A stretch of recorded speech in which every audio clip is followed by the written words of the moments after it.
안녕하세요, 드로왕입니다. 오늘은 중국차가 현대차를 과연 이길 수 있을까에 대한 이야기를 한번 해보려고 합니다.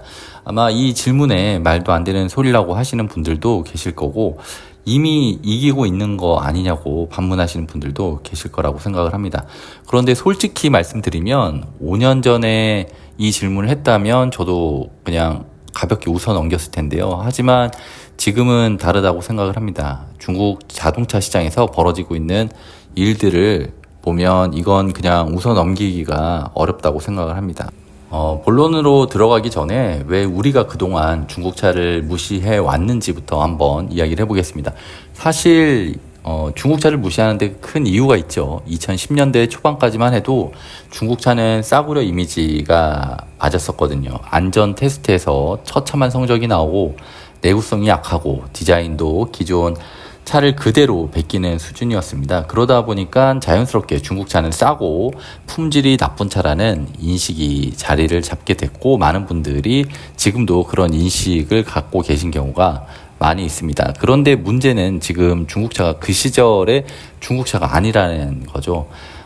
지난 10년 동안 중국 자동차 산업이 얼마나 빠르게 변했는지를 제대로 들여다보고 계신 분들이 생각보다 많지는 않다고 생각을 합니다. 과거의 이미지로 지금의 중국차를 판단하는 건 굉장히 위험한 착각일 수가 있습니다.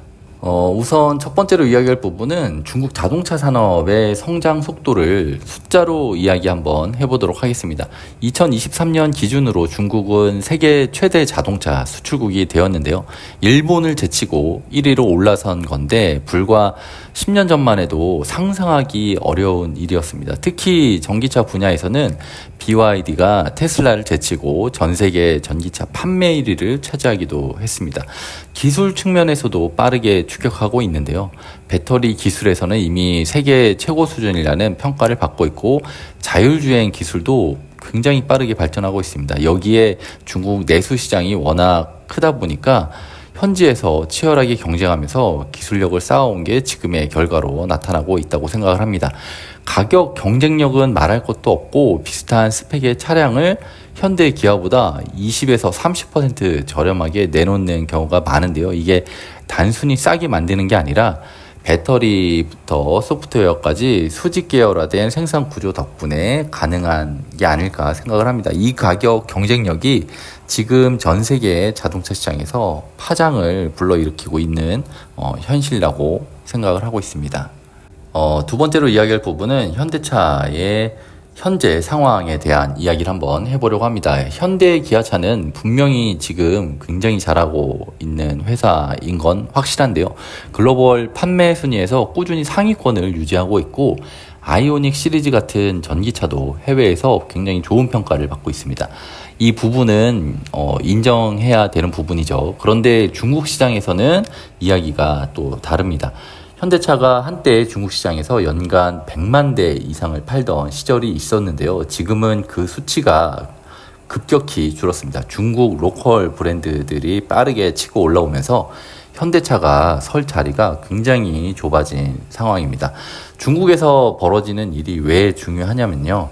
중국 시장은 전 세계 자동차 시장의 30% 이상을 차지하는 가장 큰 시장이 됐기 때문입니다. 거기서 치열하게 경쟁하면서 살아남은 중국 브랜드들이 이제 동남아, 유럽, 호주 같은 시장으로 나오고 있기 때문입니다.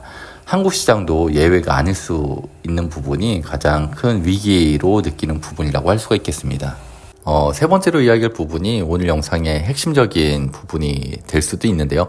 결국 내수 시장에서 현대차가 중국차한테, 아니면 글로벌 시장에서도 현대차가 중국한테 질 수도 있느냐는 그런 물음에 대한 답인데요.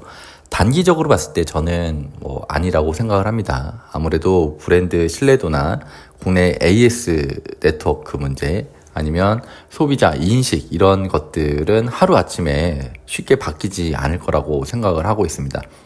중국차가 아무리 스펙이 좋아도 중국차는 아직까지는 좀 아니라고 생각을 하시는 그런 심리적 장벽이 국내 소비자들한테 아직까지는 꽤 강하게 남아있는 건 사실입니다.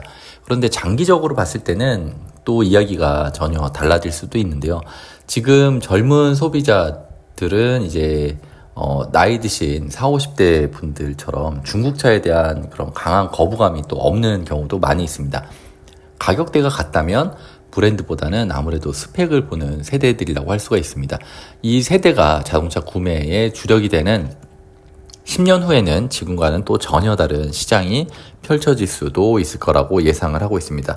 현대차가 위기라는 게 아니고 다만 우리가 중국차보다 무조건 더 우월하다, 낫다라는 그런 아니라는 생각은 위험하다고 할 수가 있겠습니다. 현대차도 이걸 알기 때문에 지금 엄청난 속도로 전동화와 소프트웨어 기술에 투자를 하고 있습니다.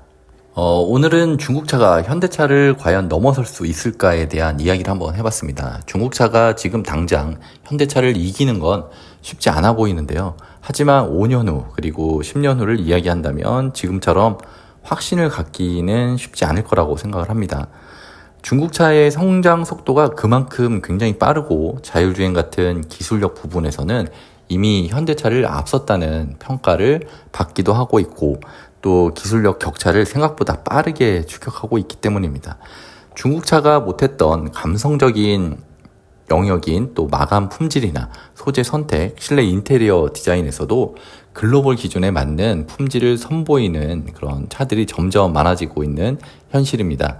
소비자 입장에서 이게 꼭 나쁜 일만은 아니라고 생각을 하는데요. 경쟁이 치열해질수록 현대차도 더 좋은 차를 더 합리적인 가격에 내놓을 수밖에 없기 때문입니다. 결국 선택지가 늘어난다는 건 소비자한테 좋은 일일 텐데요. 하지만 자동차 산업이 우리나라 국가 경제에 미치는 영향이 굉장히 큰 만큼 중국의 추격이 마냥 좋게 느껴지지는 않는 것 같습니다. 얼마 전에 코스트코 앞에서 BYD 행사를 해서 직접 실물로 BYD 차를 만져보고 또 실내에도 잠깐 타봤었는데요. 아직까지는 국산차에 비해서 좀 부족한 부분이 많이 느껴지긴 했습니다. 시청해주시는 우리 구독자분들은 현재 중국차에 대해서 어떻게 평가하고 생각하고 계시는지, 혹시 실제로 중국차를 타보신 경험이 있으신 분들이 계시다면 중국차에 대한 솔직한 경험담을 댓글로 남겨주시면 감사하겠습니다. 오늘 영상이 도움이 되셨다면 좋아요와 구독 부탁드립니다. 시청해주셔서 감사합니다. 이상 드로왕이었습니다.